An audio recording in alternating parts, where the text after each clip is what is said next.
Hey, I'm Decathlon Gamer, and this is a special tutorial video for Pro Cyclist Mode in Pro Cycling Manager 2018. If you like what you see, be sure to hit that like button. If you want to see more, be sure to hit subscribe.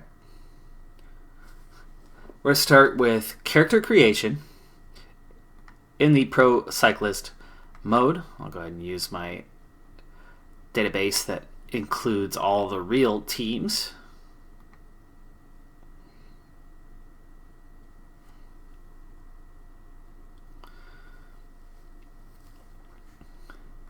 Now, when you're setting up your character, there's only a couple things that are going to really impact your game in this early part.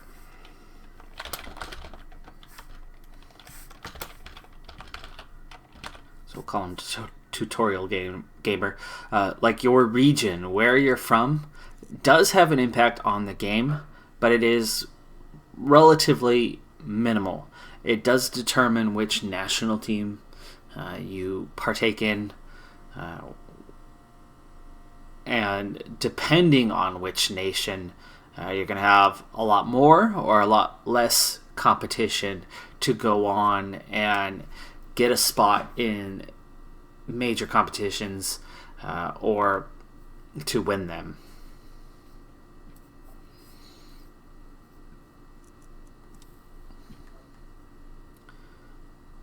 As far as I know,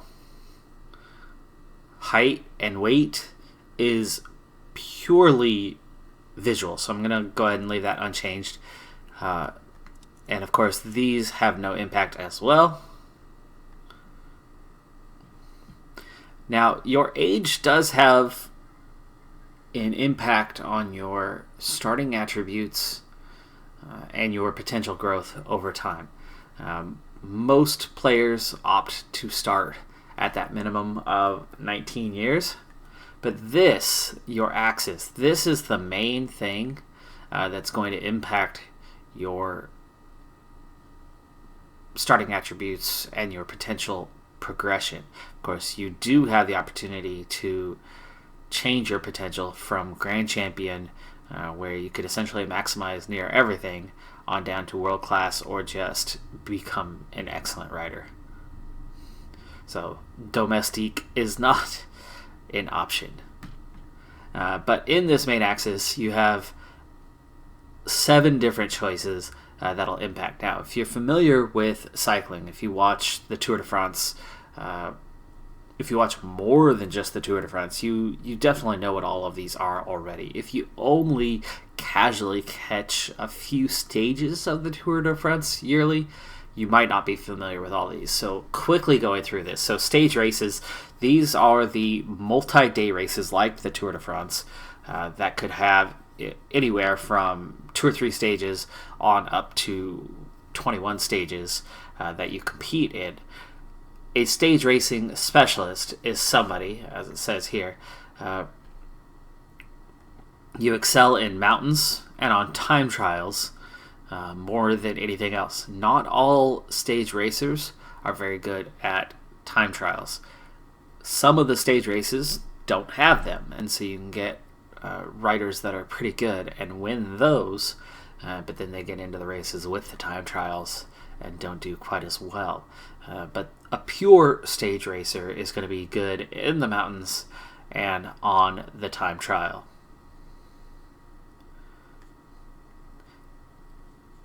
Now let's take a look at the rest of these choices. So a climber, okay, this is somebody who's going to do well in the mountains and then to a lesser degree on the hilly terrain.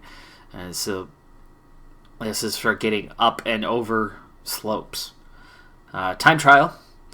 So these time trials are, and you should be familiar with this by now, but just in case, time trials are the individual stages.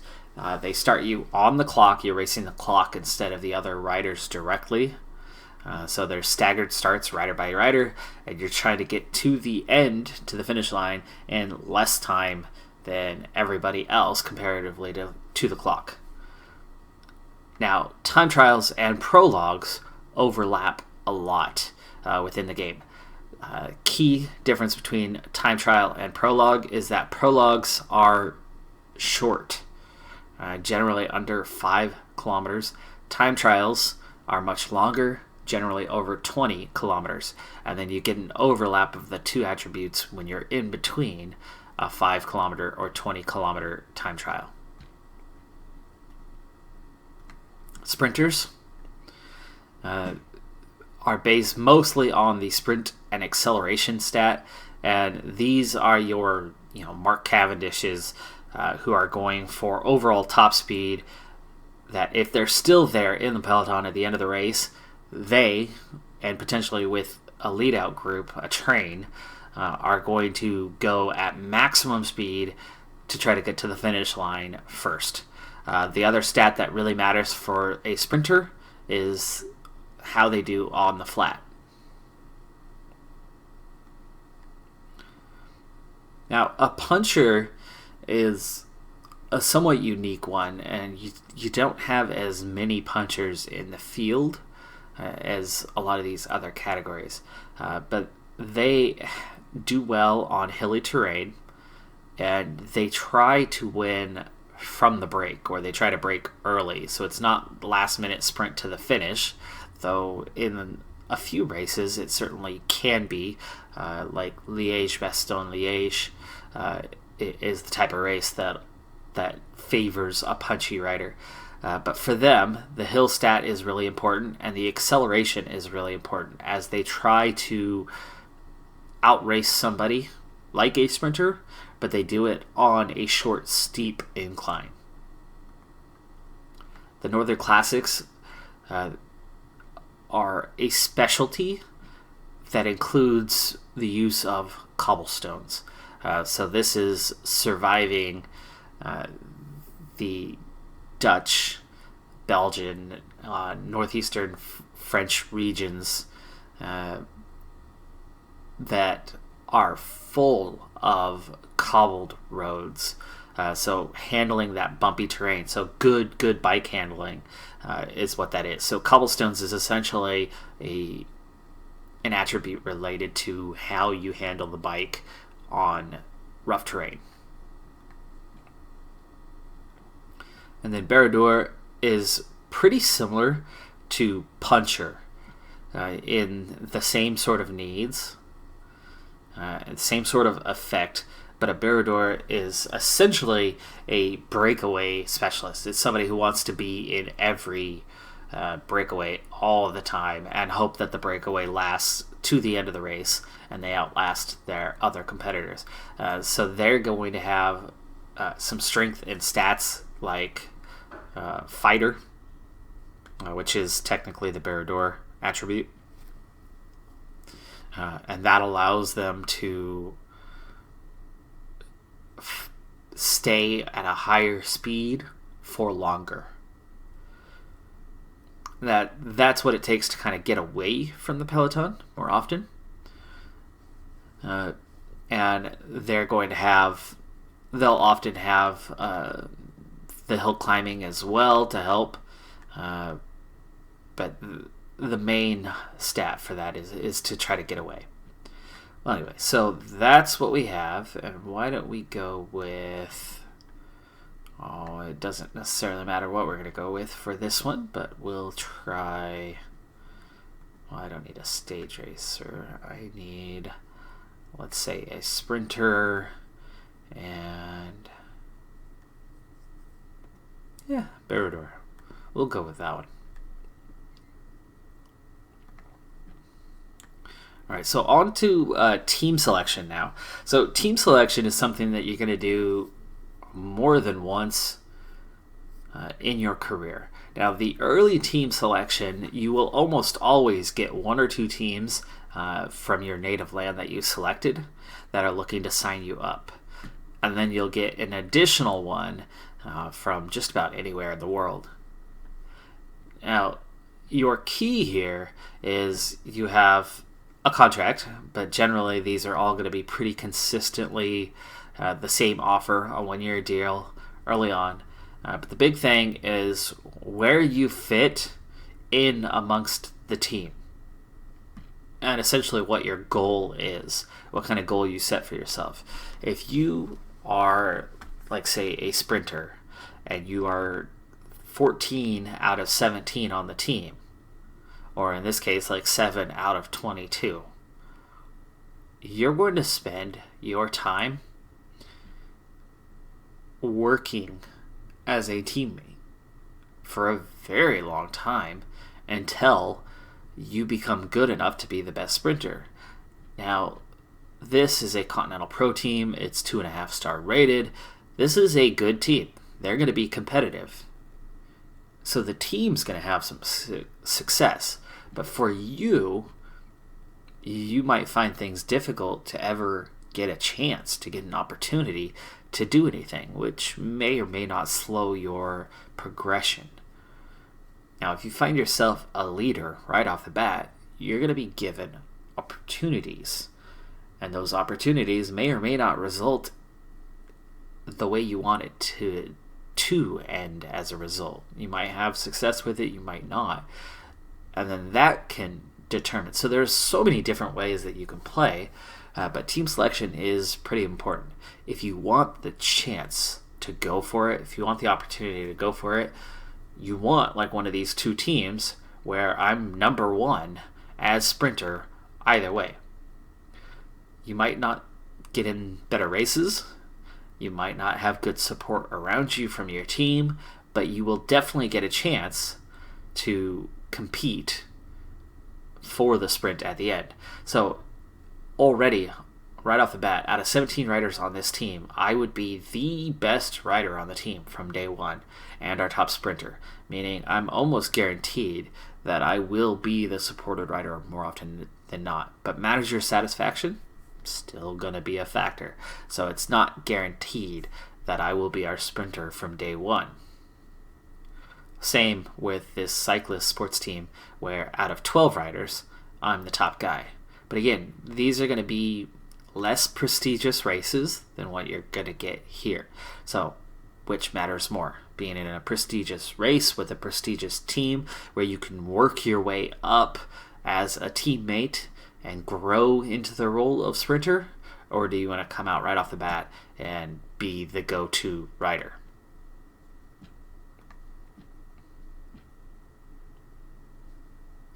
Later on, as those contracts are coming to an end, you're going to have the choice to sign up for various teams.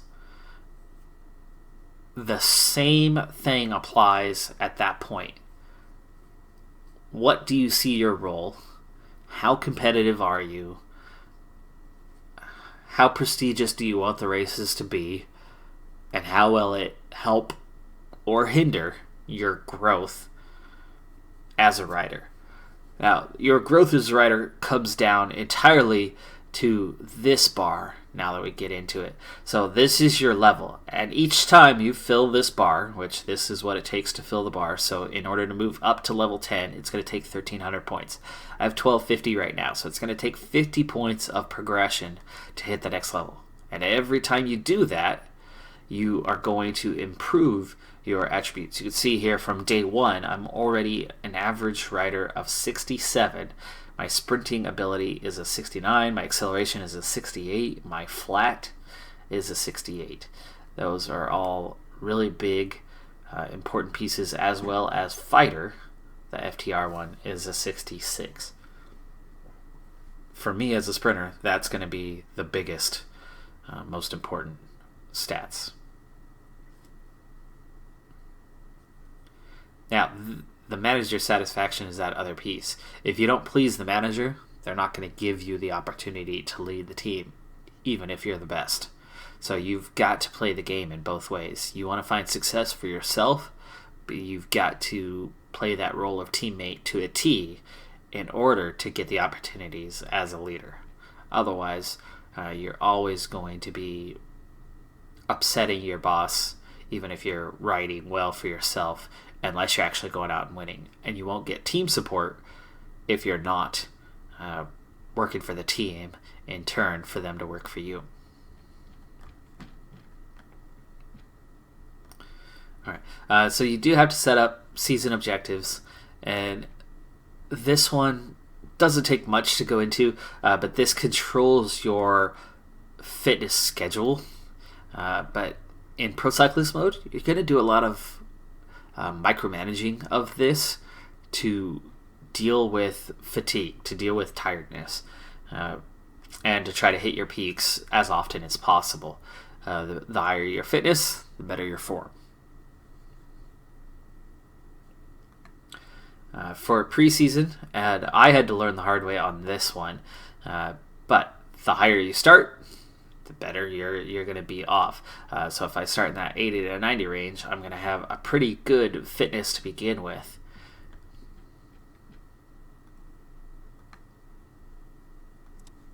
Okay, well, let's just go ahead and accept here, and we will move on. Now, this is that one you want to keep an eye on, tiredness. Anytime this gets to 50% or above, it's going to start to have a negative impact, and it can become a large impact in how you perform. Like how, which Yates brother, Simon, right, went to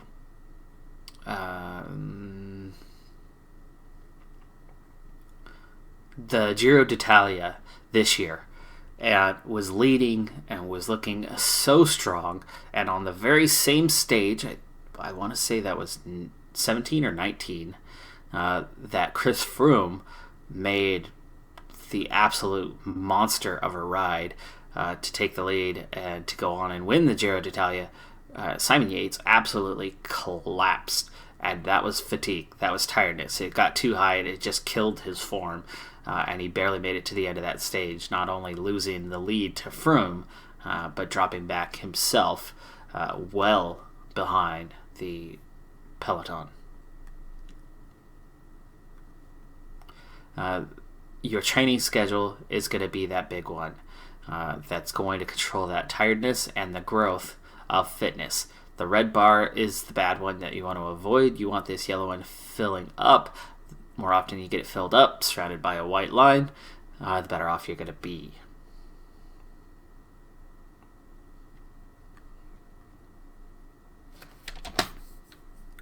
Now, you get the option to change your schedule, and in changing your schedule, this is where you can try to start suiting your needs. So, in order to change your schedule, it costs points.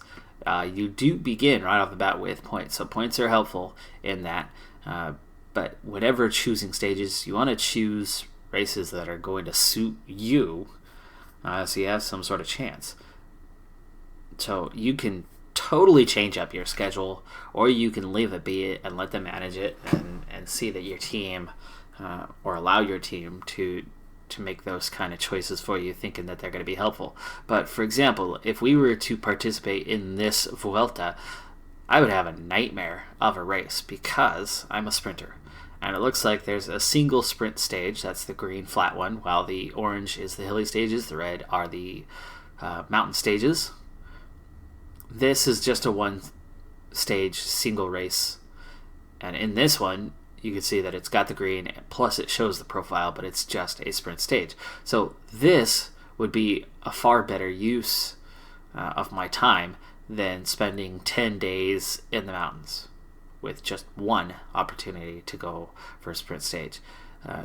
This Tour International, the Zebens, the one that we are scheduled for, 4-stage race, 3 of them are sprint stages. So it's not a bad way to start off, as it'll give us a chance, an opportunity to compete for a sprint. I won't get into the categories, but if you want to know more about that, get into World, and oh wait, they've moved it.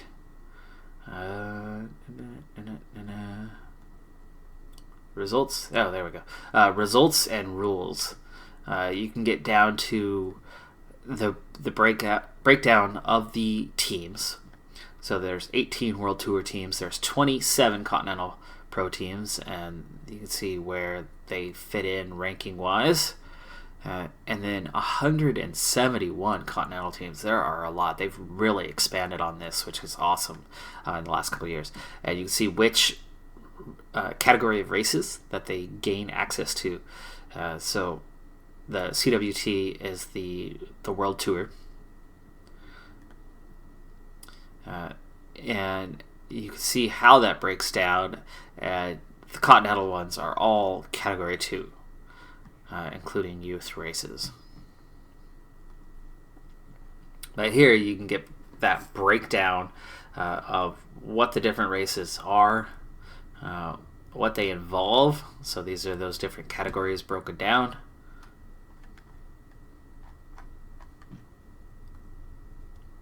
And here you can find a breakdown of the points structure, both on a World Tour level and the Super Prestige level. Now, if you've seen any of my other videos, you know that I do for both Pro Cyclist Mode and the Career Mode. I track Super Prestige points in that progress for the game Decathlon, which I'm participating in. So it's really this one that I'm after, meaning if I competed in the Tour de France, I would need to finish in the top 70 in the final standings to earn at least one Super Prestige point, and ultimately, of course, I would want to win, as 600 points would be incredibly valuable for my season. Because for me, in Pro Cyclist Mode, I divide my Super Prestige score by 5. Meaning this would be 120 points right there. My target's 1,000 for the entire season. So winning the Tour de France would be a massive, massive boost in that. But you can go through all the different World Tour races on down to the smaller like Category 1 races where you can see you need to be in the top 16 to pick up some amount of points. These are continental races. Top 25 actually pick up points comparatively there, and race by race you can look at all the different races and see how they're scored, and you can actually see that the scores are consistent based on category, with the few exceptions being that the Grand Tours, the Giro d'Italia and the Vuelta a España have the same ranking, but it's not quite the same as the Tour de France. Okay, so the race strategy is really important. It's going to give you an idea of what it is you need to do on the day. And this is what's going to really impact the manager satisfaction. So, as a free element today, I have nothing that I'm necessarily being graded on by my manager. So they're not going to make me work for my team. They're not going to have me go for a sprint. They're not going to have me forcibly be in a breakaway. I have options. I can do what it is that I want on the day. Now, as a free element, it also means that I am not a leader in any sort of way. So you'll see that all the other teammates are slightly grayed out, which means I'm on my own. So let's go ahead and take a moment to look at the various buttons that are involved on your gamer ID, on your tag that's here. So this is your relative position in the group that you are in. Okay, so this top bar means you're at the front of the group. This means you're in the middle of the group. This means you're in the back. This is what group you're in and where they are, how many riders there are, and the time. So this E is breakaway groups. Okay, there are 2 riders in the breakaway group right now. My teammate Shunk is one of them, and he's the back of the 2 riders that are in that group. Right now I'm in the peloton, which is the main group. We are 22 seconds off the pace. There's 112 riders in this group. Okay, all my teammates, you can see, are these guys, at least, are all in the middle of the peloton, while Selivestrov is at the front, Collins is in the middle, and I'm right near the front of the group. All right, this is your heart rate. This does have an impact. Higher heart rates are going to affect this yellow bar, this red bar, while lower is going to allow it to recover. This is your water bottle when it's empty. You're not going to perform as well. And eventually you'll get so thirsty that you'll have no choice. It will go back to try to retrieve water. Like, it's not going to allow you to just go without it, ignore it, and then eventually die of thirst. So the game does not permit you to go without water. So every once in a while you will need to get water. Most of the time, teammates, especially in Pro Cyclist Mode, will take care of that. But if you're in a group all by yourself, and that starts blinking, and then the fetch water bottles icons pops up and comes out, you're going to have to get it at some point. This one here is an energy gel. So you get one energy gel, and this allows you to sustain an acceleration longer. So you want to time it when to use that. For me, for the most part, most races, I will wait until the end of the race to use that so that I can sprint a little bit longer, attack a little bit longer in the final moments of the race. This is your race day condition. It changes every day. It's a random element, but it is affected by by things like your fitness or your tiredness will have a general impact on wherever you're starting. So for example, your fitness, if you have a fitness peak, you might have a +2 or a +3 to your race day condition, and then whatever your random one that shows up, let's say was a -1, that balanced with a +3 means you end up with a race day condition of +2, and that affects your attributes.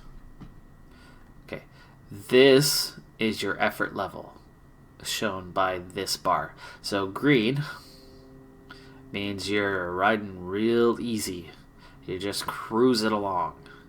Now let's see if we go down to 19 here for a moment. You see how I'm just sitting up and I'm riding slow right now.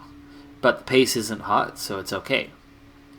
Now as I ride harder, you can see all of a sudden I'm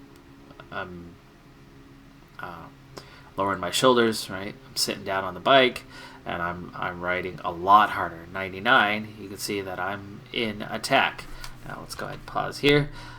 I am accelerating really hard because this is my effort cursor. I'm following the effort bar. It's taken away from my yellow stamina. It's also taken away from my short-term burst of speed quite quickly. You have options here. These are your buttons, various things that you could do. You could attack, which let's try that. Let's see what happens. Now all of a sudden, I'm actually trying to break off the front and join the group. But my red bar, as soon as it went away, my attack ended. And I went right back into just the effort cursor, which is set at 99 right now. Heart rate's still up, but I'm not in that full attack because I have no short-term burst of speed. Now, maintain position means you want to hold position wherever it is. Now, generally, that, through most of a stage, will allow you to just kind of stay where you're at within the peloton as long as your effort bar is high enough to keep you in that position. The effort cursor means you're just going straight off of that effort with or without anyone else. Now, I'm already 2 minutes ahead of the peloton right now, and I'm just about caught up to the breakaway group here. So we're going to go ahead and join them.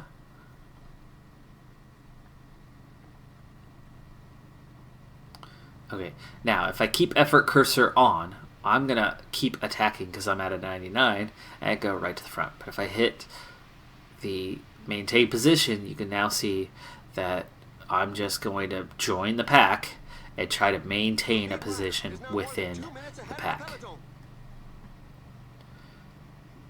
Now the next one here is relay, and this is why I'm not right at the front. now I'm set to do and participate in a relay, but it's also based on my effort. Now, the effort necessary is based on this, at least within a breakaway group. The cooperation, you can see right now, everybody's red. The reason why is they don't want to participate in a 99 effort. They don't want to participate in a 68 effort either, but you can see that they would put in a turn. There's the flick of the elbow, and my teammate goes through. Now, this is the effort recommended to keep the same pace with everyone else, which we're going to go ahead and lower that a little bit. Use the mouse wheel to raise or lower this without a click. Sometimes you might click on the wrong thing if you do it otherwise, but now that I'm within the recommended, it's gone green, and so has everybody else. Okay, that'll also allow me to recover my energy. The green bar is your overall stamina. The yellow bar is your energy, and the blue is what it could recover to. But as the race goes on, this is going to get lower and lower and lower. And then the red is that short-term sprint. If your heart rate drops below 140, your energy will recover, which means this bar will slowly refill. So relay means you're going to participate in relay, taking turns with others. You put in more effort when you're in the front. You recover a little bit when you're in the back. The flick of the elbow means you're done. Next guy goes through. Okay.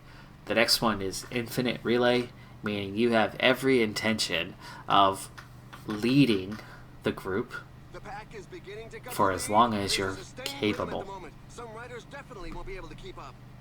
So infinite relay means one man, you're going to give it your all. While just relay means you're willing to hand it over to someone else as long as is necessary. The next one is fetch water bottles. So this is really good for when you're in a breakaway by yourself, which I happen to have a teammate with me actually. But when you are in a breakaway by yourself, the fetch water bottles will send you to the back. You'll retrieve water bottles, and then you ride back towards the front of the group, and you go as far as it takes to get water for everyone within the group. In this case, it's just Shunk and I. So I would get water, I would hand water to Shunk, you'd see his water bottle refill, and then once that task is done, I'll return to whatever my previous task was. This last one is for career mode, and that is setting it to auto.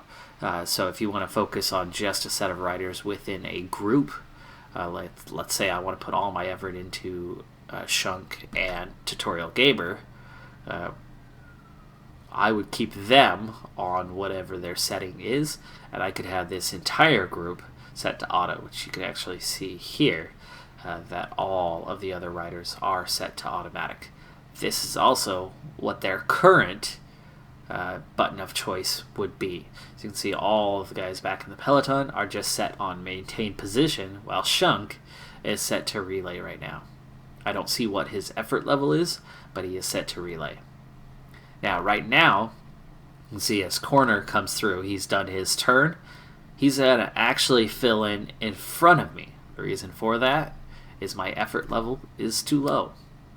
So if I want to actually take a turn, I need to up my effort level to match the rest of the guys here in the break, and now I'm back into the line. So that's how a breakaway works. Now here's the thing about a breakaway and effort level. The higher the effort level,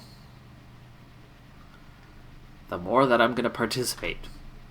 The more I participate, the higher the effort level, the more you're going to open up a gap on the peloton. So effort's a good thing, but here's the downside. There's a trade-off. The more effort I put in, the more it's going to burn my stamina, the more it's going to burn my energy, the higher it's going to make my heart rate, and that's the less time that the breakaway is going to have to be successful, to survive, right? So you've got to balance your effort level. Yes, you want to match the other guys in the group. Yes, you want to pull away from the peloton, but the faster you ride, the more likely the peloton is to also pick up the pace. So if you want to do damage, if you want a peloton to shatter early on, let's say there's a rider who's ahead, right? In career mode, this is going to matter a lot more. But in this Pro Cyclist mode, right, unless my objective is to shatter the peloton, if I'm in the breakaway group, right, I'm thinking about meeting a team objective, like be in a breakaway group, right? My objective today was free element, but if I'm going to get that breakaway, I want to stay in the breakaway, essentially. I mean, with a race day condition of -1, you can see that it's very little effect to my attributes. So these are my stock attributes, and this -1 is the race day condition effect, so meaning my downhill, DHI, normally a 69, today is a 68. Okay, you always want to keep an eye on your profile. You can left click and hold, and drag along, and you can get a zoomed in look. You can see near the finish line, there's actually a relatively steep incline just before the finish that is going to affect things a little bit.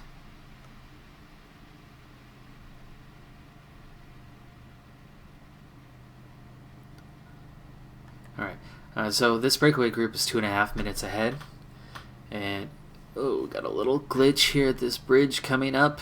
There's some dirt on the roadway. We're going to ride right through it. Alright, now the next thing is you have a whole bunch of set of options up here as well, and I won't get too heavily into these. But you have a pause button, and you can affect time, so you can speed things up or slow things down. You can change which camera you're looking at, and you can change various settings. What I'm going to do now is we've got 33 kilometers till the upcoming sprint point, which is here.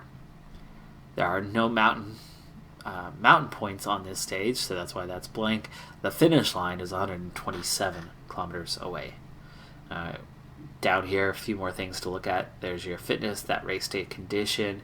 Here's the rider, their distance. This one is whoever's at the front of the field. So right now, that's corner. Corner's 125.1 kilometers away. Actually, now it's Hardal, and I'm 124.4. So I'm right about on the same because I'm near the front, but I'm pretty close. If I were further back in the peloton, that 2.5 minutes behind, this number would be a little bit different. I'd be a couple K behind. This is how far to the next mountain point. This is how far to the next sprint point for me as a racer or whoever is selected. This is the wind, and this is your elevation change currently, meaning I'm minus 0.2 degrees, meaning I'm ever so slightly downhill right now, and you can actually see that in the profile. That's your speed, and then these are all the various attributes. Going through those real quick. This is how you are on the flat. So like now, and I forget the exact number on that, but I think it's anything less than about 3 degrees is considered on the flat. So my 68 attribute would be contributing to this pace right now on how fast I naturally am on the flat. Meaning I've got pretty good pace, meaning I don't have to put in a lot of effort to stay in the group right now as I'm on the flat. This is your mountain climbing ability.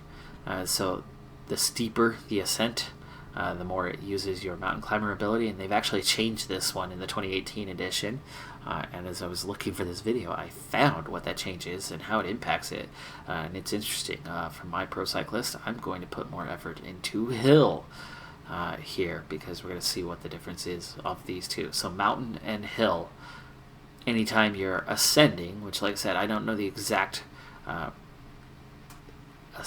ascent rate, so uphill, meaning a positive of it might be 3 and above, but like I said, I don't know for sure if that's the case anymore, but we are climbing. Doesn't matter how steep the climb is. The difference between mountain and hill now is effort. as in this bar, the 75 that I'm at right now. Anything below 70 and below on effort, you're going to use your mountain ability when going uphill. Anything 90 and above, meaning those punchers, right, those guys who are aggressive and want to attack on the short, well, it has to do with the attack now. It used to be a variance of degrees, how steep the climb was. Now it's not about how steep the climb is, it's how high the effort is. 90 and above is hill. So that hill attribute only being used at 90 and above. But wait, there's a gap, right? 70 to 90. When you are in between 70 and 90, depending on the effort, you use more of one and less of the other. And that is a scale between that 70 and 90. So for example, right now I'm on a 75. So if we were actually climbing right now and not on the flat, I would be using about 75% of my mountain climbing ability, and I would be using 25% of my hill ability. If that makes sense. So attribute-wise, I'd be relying on those and that varying skill. Which means if you're high effort late in a race, even if you're on a mountain, it's still going to rely pretty heavily on your hill skill and not your mountain skill.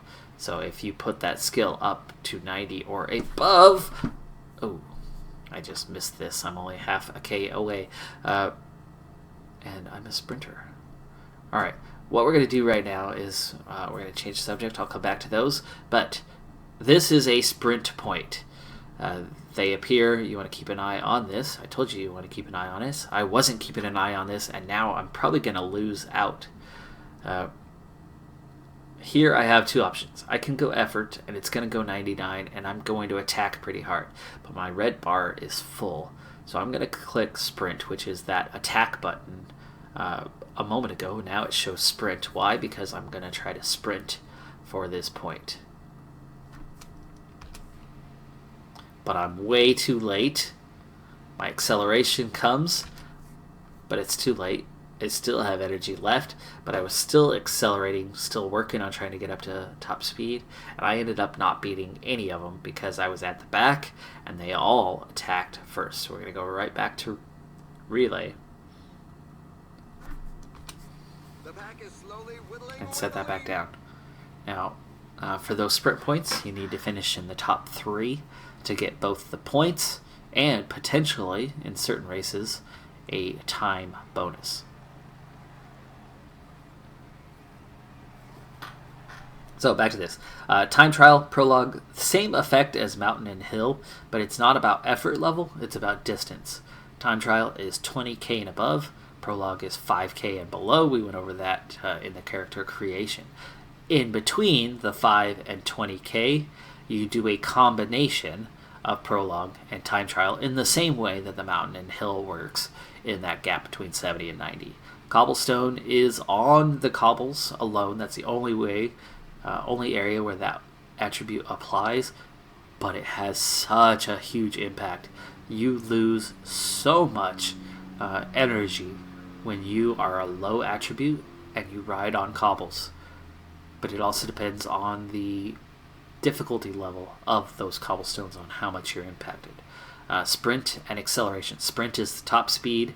Acceleration is how quickly you get to that top speed, and that's when you're on the attack, like we were moments ago. Downhill is when you're descending, and like I said, I don't know exactly which amount of degree it is that they use to determine this anymore, the difference between flat and whether you're going uphill or downhill. So mountain or hill is for the uphill. Downhill is when you're on the greater degree. Like I said, I think it's about 3 degrees or more counts as downhill. So that's how much natural speed you have when descending. The higher that is, the quicker you'll recover energy on a descent, and your heart rate will come down that much faster, and you'll have a higher amount of recovery, and if it's high enough, you could potentially attack on descents and get away and outride everybody else. Okay, these last few, you have Fighter. Fighter essentially is how easy is it for you to break away from everyone else. Now, essentially, that's the red bar.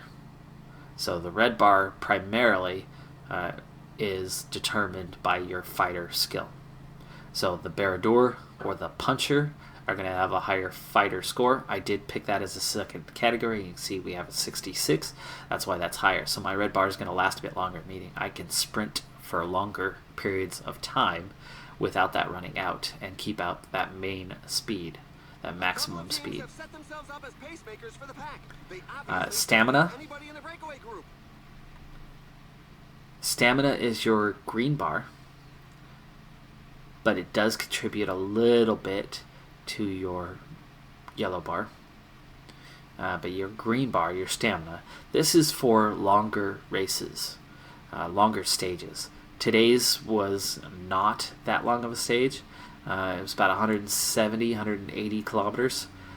I believe the mark is at 180 kilometers. But you can see it does drop over the course of a stage. Now, if you're doing a multiple stage race, this starts to matter more and more, because in a one-day race, you're totally fine. You're not going to be affected. Nothing's going to happen. But as this drops, you're done for. Like, you're not going to be competitive when this gets down to near nothing. But it only starts to go away in a really long stage. So if you have like a 250 kilometer stage race, this stamina is going to really drop away, because after 180 kilometers, that's where that's going to drop away. The resistance is... They've changed how this works a little bit, and I'm still not totally fluid on it, but your resistance is what's going to keep this energy bar full for the most part. So stamina plays a role, but resistance is the biggest factor in this one. Fighter is the biggest factor in this one. Okay, recovery. That is your day-to-day recovery of stamina to keep you going in a longer race. This is a 4-stage race. I don't need a lot of recovery to get through 4 days of racing. Might need a little bit, especially if they're all really long stages. But if they're short stages, then I don't need to put in as much to get through that. But if I'm doing a 21-stage race, it's going to go away real quick, and day by day it's going to recover less and less and less and start at a lower amount. So that recovery is really important for a stage racer, but not much of anyone else. Or if you just get to that point where you're doing those World Tour races, the Grand Tours in particular, if you want to sprint the Champs-Élysées in Paris, you've got to have recovery enough so that you could actually still sprint on that final stage. All right, so I am 2 kilometers, okay, from the next sprint point. So it's time to start thinking about this one, and we'll try to attack this point. When it comes to attacking points, by the way, pick your battles. Don't attack all of them, because it will use up energy. It will use up your stamina. It will affect you. It'll make you less capable of getting to the end if you're on a breakaway. So pick what you want to attack. If you want to attack for a mountain climber's jersey, then only attack those points. Don't attack the sprint points. But if you need seconds, or if you want a green jersey, as in a points jersey, then attack the sprint points. As a sprinter, I'm going to go ahead and attack this sprint point. At this point, I'm going to go ahead and turn off relay, but I'm going to turn up my effort. And here in a little bit, I'm going to start to try to move to the front, because from the back, I'm not going to attack as well. But now, I'm going to go up to a 96. Now, they're already sprinting. Now I'm going to sprint, and I'm going to be able to break off the front. And I won that one. The way that I won that one was my red bar I had a little bit left at the end. I started with the effort to get to the front of the group. So I was already near the front. So your starting point matters a lot. If you don't have a high enough starting point... Ooh, we lost Shunk from the group. If you don't have a high enough starting, you're not going to do well if you're starting from the very, very back. But I went to the back, and then I used the effort cursor, meaning I wasn't eating up much of my red bar. I worked my way to the front, but I wasn't on full 99. I was on about a 94, 95, meaning it was high effort, but it wasn't crazy effort. Then I hit the attack and sprinted, and because I'm a sprinter, I was able to outrace the rest of these guys. Have a little bit of red bar. You want to generally time things to where you can use up that whole bar. You want to keep as much of that as possible. Now I'm going to go ahead and fetch a water bottle for myself, as this group just did, and we're only about 45 seconds ahead of them. So if they catch up to me now, I'll be the only one without water. That would not be good. Okay, so we're back out to a minute ahead. That's actually a good thing here with 38 kilometers to go, but I guarantee you we're not going to win this from the breakaway group, and it actually looks like some of these guys are trying to now leave the rest of us behind, and it's going to increase that effort. So you can see my heart rate goes up as we accelerate for me to try to maintain position within the group, which means my energy is actually continuing to decrease. If I remember correctly from a few editions ago, heart rate at 140 and below, you recover energy. Heart rate between 140 and 160, your energy is maintained. Heart rate above 160, your heart rate will, or your energy will decrease. Once this energy bar hits nothing, the red bar is going to go away. Once those both go down to nothing, I'm going to get dropped because I can no longer maintain the pace.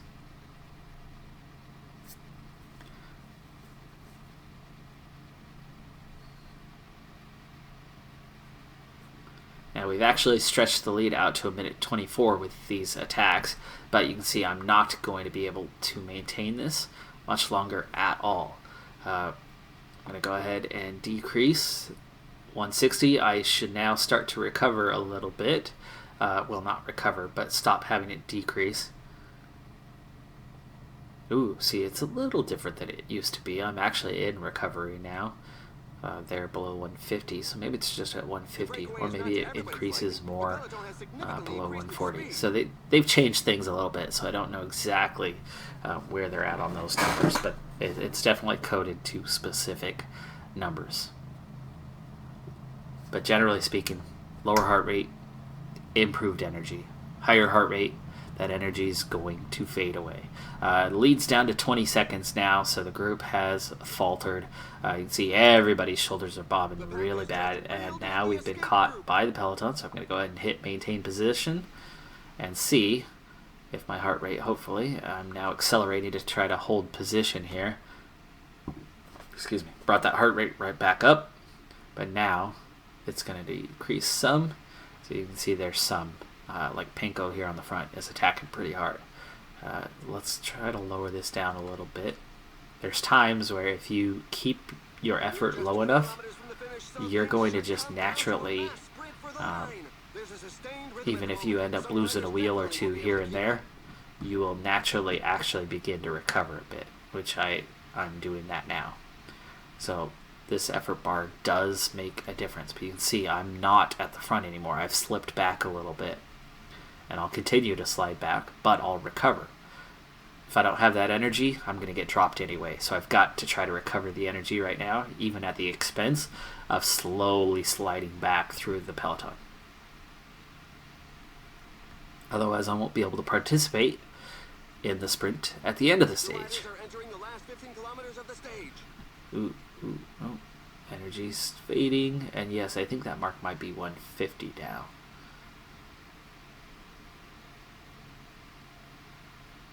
See, I'm right on the edge right now at 148. Maybe it's 147 or something like that. Because 148 I was still decreasing. Now at 132, see how much faster it's gaining? It's recovering.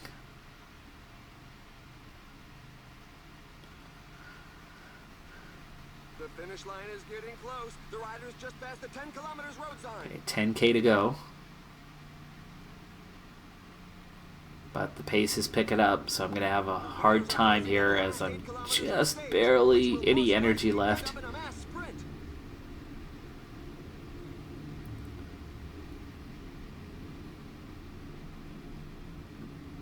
Yes, even at a 74, I'm still sliding backwards, but now my heart rate's too high. And here it goes. Once that red bar goes, we're going to see my pace. So watch my pace. Well, we're turning a corner here. But we are riding about 45 to 47 kilometers per hour here. Trying to keep position. Watch, this is about to go down. About to go down. Watch our pace drop. 40. So I just lost 6-7 kilometers per hour and I'm sliding backwards. Now I'm starting to recover a little bit as the pace slowed. Shoulders bobbing really bad. We've got 2.5K to go. I'm not going to be able to contest this sprint at all. But I'm in the group at least. Oh, was in the group. Group split here. See, there's a split right in front of me. Superb sprint victory. He was the strongest at the last. The tailenders are still coming in. And there's the finish line. Alright, now if I were team leader, I would have had a different role and I would have been able to have teammates with me. When you're in the breakaway group, you're usually pretty done by the end. The fact that I was able to still be in the main group essentially a good thing because my teammate Shunk, see, Shunk's still coming to the finish line and 5 minutes behind. Okay, so I have just leveled up, and when you are first leveling up, you're going to get lots of bonuses and attribute points.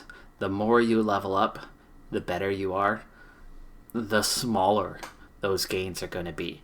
So you got to be really careful on what you choose for progression, because yes, I am a sprinter, but I actually could improve just about anything. If I wanted to now work on stage races, I could gain 4 mountain attribute points, 4 in the prologue, just like that. So you get a choice of what it is you're going to improve. But just that important note that as time goes on, these improvements are going to get smaller and smaller, and the levels, the gaps, are going to get larger and larger. So you've really, really got to be careful of what it is you choose, and what you choose is based on your needs and based on what's going to help you eventually. We've gone over what each of these things do, and it all depends on what you're targeting. If you're a sprinter, you don't necessarily want to do sprint every time. But you can see that this time, by doing sprint, I'm going to gain 2 on the flat, which will help me. I'm going to gain 2 in my top speed of sprint and get up over 70. I'm going to gain 4 in acceleration, and that makes such a difference of getting up to that top speed sooner. I'm also going to gain 4 in resistance, which is going to really, really help with that yellow bar, keeping that energy level up higher. So I'm going to go ahead and go for that. The other thing to always keep an eye on is the evolution of potential. So as I make these choices, right, that 4 gained in acceleration, I could potentially get all the way up to 85 with this now. But as I commit points here, I'm not going to be able to get points elsewhere. So my time trial looks like it's got no hope. I mean, it's not going anywhere. My prologue, it's not going very high. My mountain is definitely not going very high. But for now, as a sprinter anyway, that's where I wanted to go.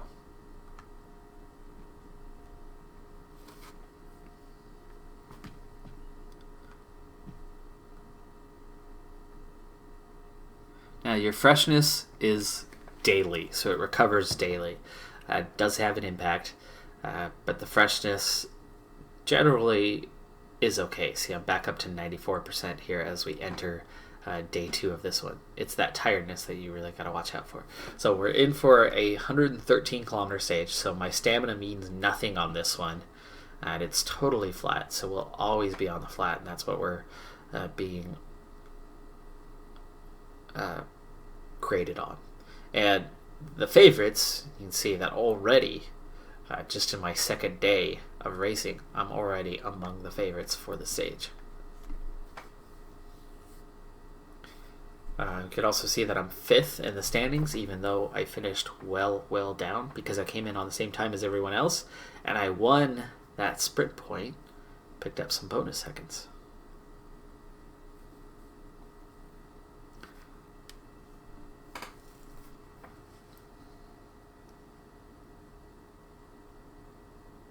Ladies and gentlemen, hello and welcome. Today's terrain is fairly level, so it's ideal ground for those who are good on the flat. Riding under such heat must be unbearable. Okay, so sprinter, outsider, and point standings is my target for the day. So my objective is to finish in the top 10 on the stage. So now, things are going to look a little bit different for me than they did before. For one thing, I prefer to ride near the front of the pack. That is just for my own sanity. In multiplayer, you're not always going to get this option.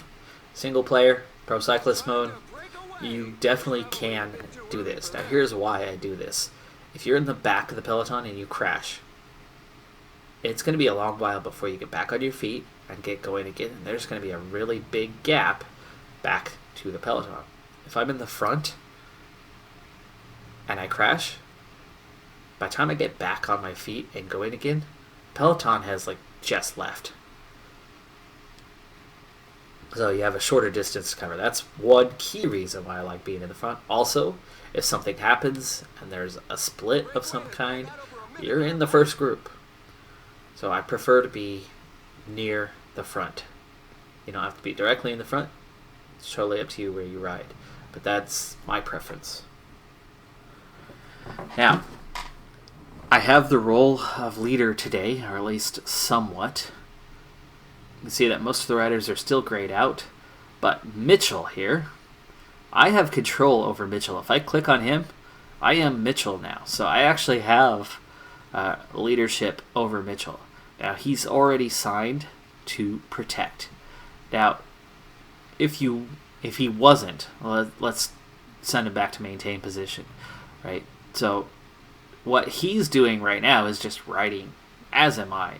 Now, the pace isn't hot right now. It's not a big deal. But any time that you can keep your rider safe, out of the wind, it's going to preserve your stamina. It's going to preserve your energy. And so to do that, I click on Mitchell, left click, and then I want to right click on whoever I want to assign him a task to. And in right-clicking, I get a new choice of buttons. So we have take position here. We have measure time gap. This is like attack when they attack or something like that. Like if he picks, let's see. It's still not coming up. I guess it's too early. But you have follow or protect. So we're going to set him to protect. And that's what this shield is. So this is the protecting rider. This is a protected rider. It's color-coded, so they match up. And now Mitchell's going to take position in front of me, and he is going to shield me from the weather. That's going to help save my energy at the expense of his. So like right now, he's behind me. He's going to try to get back in front of me here in the near future and take up that position. See, now he's making that move to get ahead.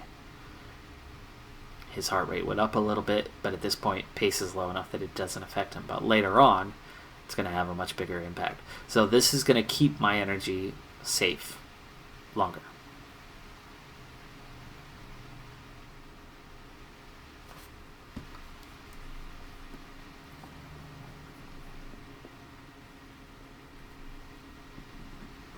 So these leader assignments can be pretty important in getting you set to the end of a race, especially mountain climbers and things like that, or setting up a sprint train for a sprinter late on.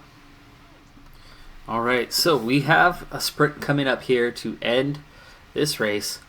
And what I have right now is Wilsey and Shunk are not in the peloton. Shunk is kind of right at the edge on the back. He was in the breakaway and getting dropped, and you can see that these guys are getting dropped. If they're not in my group, they are automatically grayed out. I can't control riders who aren't there. So as we have 16K left to go in this one, the riders who are not in the peloton are not in the white text. But the ones who are, as I am the leader, as I'm the sprinter, they're all here and all under my control. But unfortunately, the group is thinning out. There's only 43 riders left in the peloton with 14K to go, as the pace has been pretty hot. And so I have what I have. Now, thanks to Mitchell and his efforts to protect me, I have stayed very fresh. My energy level is quite high. My stamina is quite high. And that's going to give me a real edge. These guys, though, not going to offer me much support. Remember, I have a really weak team that I've selected. So if I wanted a true sprint train, I needed a better team. But because I'm so strong compared to my teammates, I'm getting the opportunity in my second ever race to go for the sprint. Now I have just 9K left, and we're going to switch roles. Medvincourt is about to get dropped. So all I have now is Mitchell, and we're going to change roles. I'm going to set him to relax now, maintain position, and I'm going to take myself, I'm going to right click on Mitchell, and I'm going to set follow. He's going to be my lead out rider, as he's the only choice that I have left, as Medvincourt is about to get dropped. I'm going to go ahead and control Mitchell now, as we have just over 7K left in this one. We are already near the front. If I had more riders, I would actually try to attack this a little bit and start working my way to the front sooner. But with only 2 riders, I get what I get. Now with 6K, if I go full 99 effort, this is going to drop away real quick. But I want him to work his way up to the front here, as there's only 5 kilometers left. So I'm going to set him to 91. And you can see we're working our way up there now with 3.5 kilometers to go. And he's nearly to the front. Okay, so this is pretty much where I want to be. Now, Kostowski here is trying to attack on his own. But with 3K to go, he's not going to be able to make it. He's not going to hold. Mitchell has a little bit of energy left, and then his red bar is going to drop pretty quick. Meanwhile, with 3K, I'm going to use my energy gel. This is going to allow this red bar to stay up a little bit longer.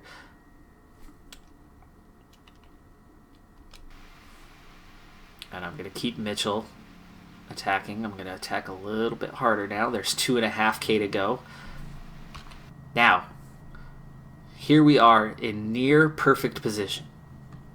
Almost. Not quite. Because one, Mitchell is about to drop. And it means I'm going to be on my own very, very soon. You want a sprint, and they've changed this over the years, but now, the way it's set, you want your sprint to be between 1 kilometer and 1.5 kilometers out. Anything longer than that, you're going to run out of energy before the finish. Now we have 2.2 right now, and Mitchell is almost done. So we'll unpause things here, and here you go. Mitchell, see how he's about to drop out?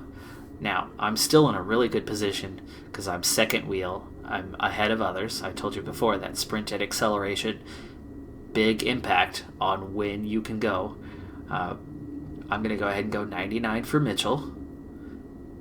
He's going to give me whatever he's got left, and I'm going to go ahead and select myself, and we're going to get ready to sprint here in just a moment as he runs out of energy, and now the sprint is on. I've got under 1K to go now. I had about 1.2. I'm not the strongest sprinter yet, but you can see the edge that I had over everyone else. Here we go to the finish line, and I get a win. Just like that. Second day on the job, and I'm already a race winner. And that was largely thanks to Mitchell's work to get me into position. But I had to control Mitchell as well to make that happen. All right, so training is a really, really big part. And here in the 2018 edition, managing that yourself becomes really important. Otherwise, you're going to suffer from tiredness. You're going to hit fitness peaks at the wrong time. The tiredness is the main one, though, because it's going to have a hugely negative effect if you start to suffer from it. So if you just allow the AI to control it, your season will crash before the end. You might have good points early on, but it will crash before the end. So go into training from Rider tab, and this is where you can manage this. Now, you can actually manage throughout your entire season, but things change. Okay, so you will want to check in on this every few weeks or so. The green bar up here is your fitness level. So that fitness level, you can see right now, is scheduled to hit 100% around the Tour of Antalya. Okay, it's going to drop off after you hit a fitness peak, and then it's going to come back. And you can see that I hit second place again around the Tour of Utah, or hit a second peak around the Tour of Utah. Now that's the current projection, and the current projection also shows that I'm not going to suffer from fatigue, which is awesome. That's that red bar. And again, its mark starts at 50, and that's where it really starts to have that impact. You want to keep it below that. Now, this training is pretty simple. If you train hard, you're going to improve your fitness peak quickly. You're also going to have a bigger impact on your attribute progression, because this is going to train naturally week by week by week by week. So there's really only two settings that you need to worry about most of the time. It's hard and it's break. And these are the two choices. So you're training either easy, medium, or hard, or you take a break and recover. The tiredness goes away when you're set on break. It doesn't so much when you're on easy or medium, and it definitely goes up a lot when you're on hard. So you want to schedule that out. You want to practice, and you want to you'll get used to managing this pretty quickly. But here's your race schedule. Consider that to be hard training. It's going to have that kind of impact, that kind of effect. So if you go hard, you're going to see it improves your fitness quicker. And we're going to see, there we go. So if we train hard for a month and a half and do a few races, suddenly our tiredness is going to go up above 50%. Now, it made our fitness go up, and that's awesome because we can get big bonuses. But we can't allow this to get above 50, so you got to keep an eye on that. So the best way to get rid of that, throw in a break. And now you can see we keep that tiredness below. Monitor it from here as well to see when and how that's going to happen, when it's going to affect you. Personally, I prefer to try to keep this tiredness down, not just at 50, because you don't know how much the racing is going to impact you. You don't know how much the training is going to impact you on a weekly basis. So if you hover near that 50% line, you may or may not. It's, like playing the lottery. I try to keep it down below about 25. Then you're not playing in that danger zone. Fitness bonuses are great. They come, they go, they happen. But if you're keeping that fitness, up around 80, 90%, you're never going to have negative effects. If this starts hovering, it will lead to negative effects. And occasionally you'll hit a fitness bonus and have good form. So that's what I go for. So after winning stage 2 in the sprint, I actually lead the overall of this race. So you can see that I'm in a yellow jersey. This is a stage that does not suit me at all. It's for the climbers. It's a hilly stage. So I should have zero chance in this stage, in this race. But because I lead the overall, things have changed. Instead of getting a teammate role today, I've been given the task of hanging on to the leader's jersey.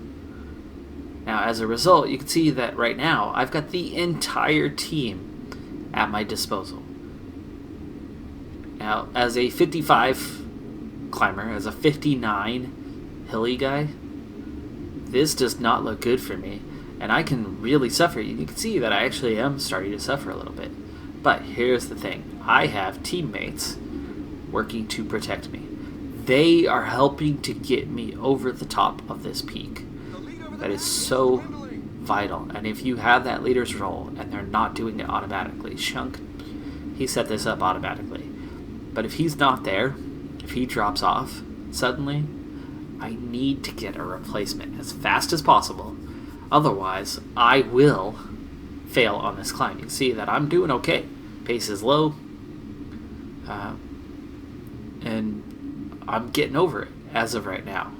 But I would not get over this climb on my own without assistance.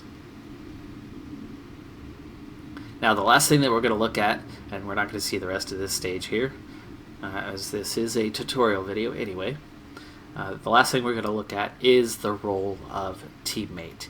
And as I'm leading this race, it's not going to happen now, so I'll have to go ahead and skip on to another event where that is a much more likely thing to be the case.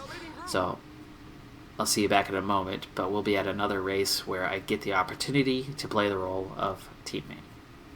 So I'm targeting the teammate role, but it's made a little bit harder by the fact that I ended up winning the overall race that I was in last time after winning that sprint stage. And it allowed me to actually level up again, which has jumped my average to a 69 as I'm a much stronger sprinter already. And I am so much better than the rest of my team. This may be a difficult task, and we might have to just go over some things that you would do in the case of being a teammate, but we'll see. I got myself entered into a race that is a hilly stage a couple weeks later, so we'll see if this works as planned. Otherwise, we'll have to just kind of adapt and go for the ride.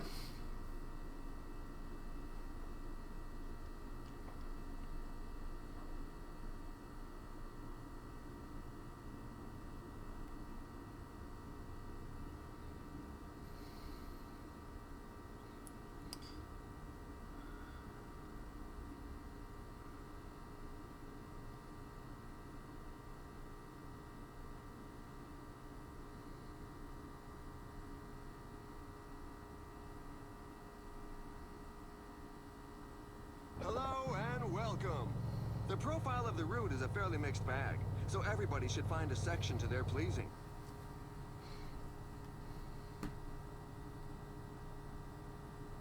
Alright, perfect. So I've been given the role of teammate, as this is a stage that does not pertain to my strengths. And I've been given the assignment to work at the head of the group for 30 kilometers with at least one teammate in the group. I also have a nice +2 race day condition, but that's irrelevant here. So for this to work, the first thing is I definitely need to get to the front of the group, so I'm going to go ahead and start making my way up there now. By the way, if you have a crowd of riders, one way to help navigate that crowd, other than them just trying to do it on their own, is if you use the number pad. The 4 and the 6 will help you move left and right across the field and try to find some openings. This is actually really good on those mountain stages where you are covered or shielded. And now I'm to the front. Now, just having the effort cursor is not going to do anything for me. And the next thing that will help me figure out what I... Oh, don't you do that. We'll see. We'll see. Get back here. We'll see.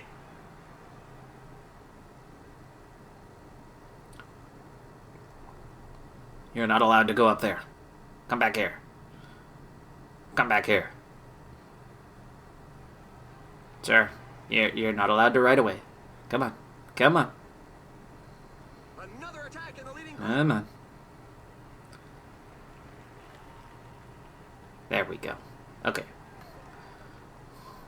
Now let's...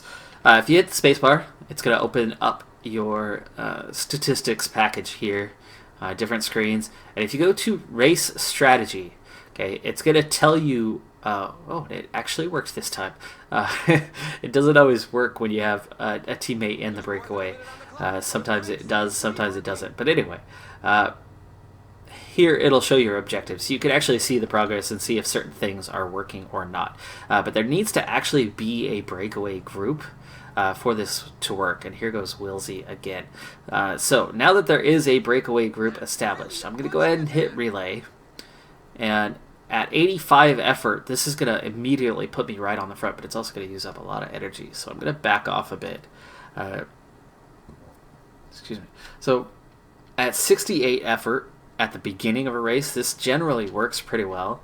And if you look in it, you can see that I am making progress on this matter. Now, if I lower my effort to, say, a 62, we should see a flick of the elbow here fairly soon. And yes, I'm at 6K right now. Now, let's go ahead and lower it a little further. There we go. There's a flick of the elbow.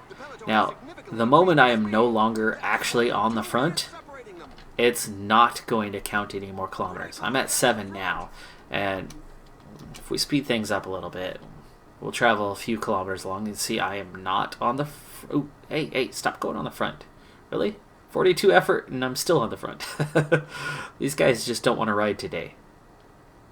But anyway, I've only gone to 8, and it's been a good 10K from where we were, right? Or at least 6 or 7K. I've only added 1 kilometer to that. So you actually have to be on the front for it to be counting. So that's really important to keep in mind. There's different ways to do this. You can balance it out and try to get it done over the course of time. But there you go. Now I'm at 10K because I'm riding on the front. And with relatively low effort involved to make that happen.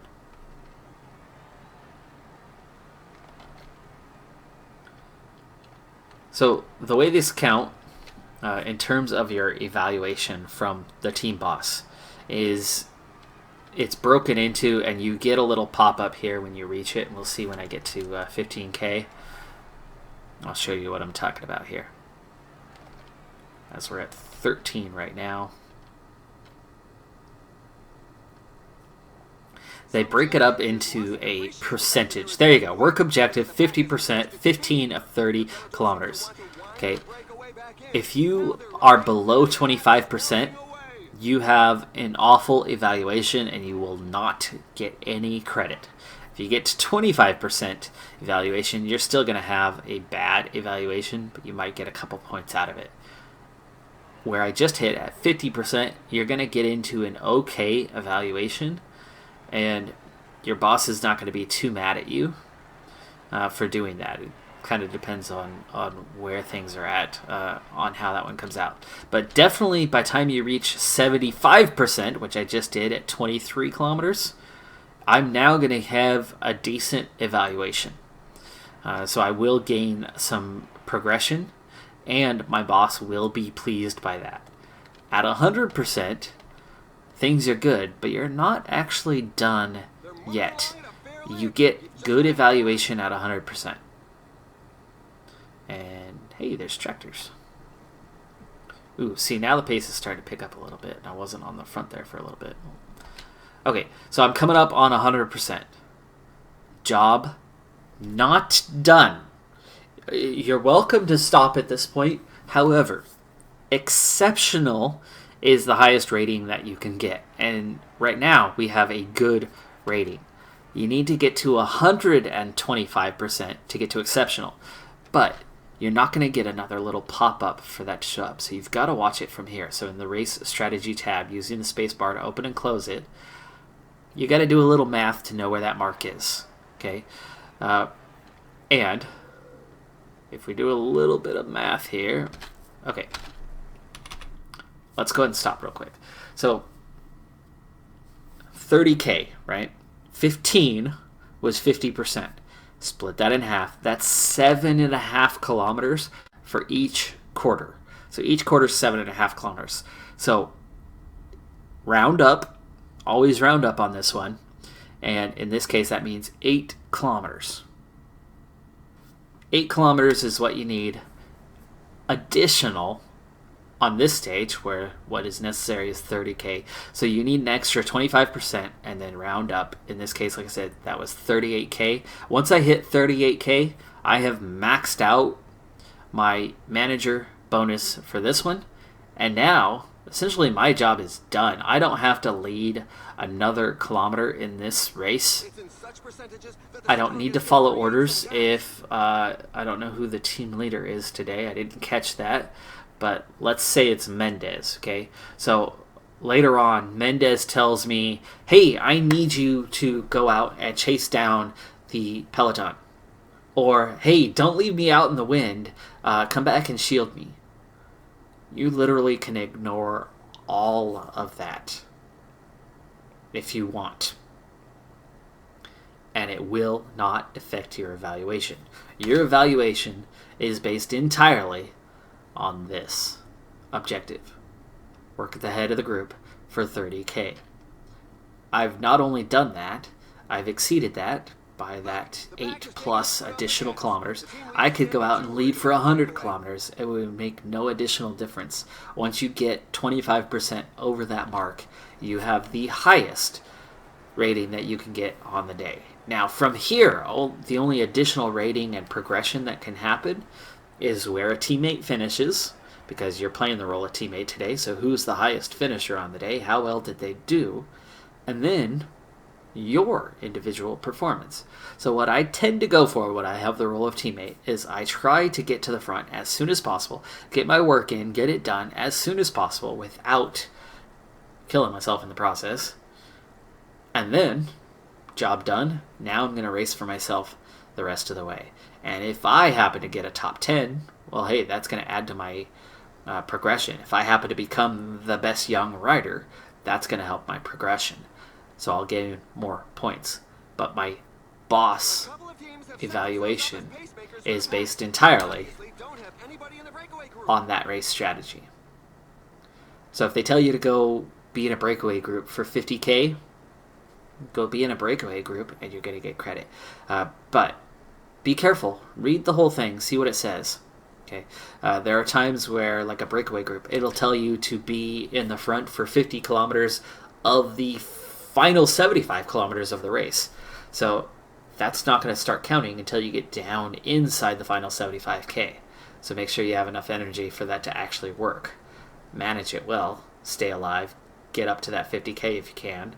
And right, if we're doing the math on that one, you're going to need an extra, 12.5K would be 25%, meaning you're going to need an extra 13K to safely get to exceptional rating, which would be 63K, right? So do a little math, see where you're at, check this, see if it's actually working.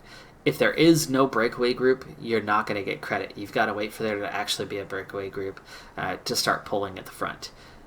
There are times where if you have a teammate up the road and their objective is to go off and win the stage, you're hurting that by chasing them down. It's not going to count it.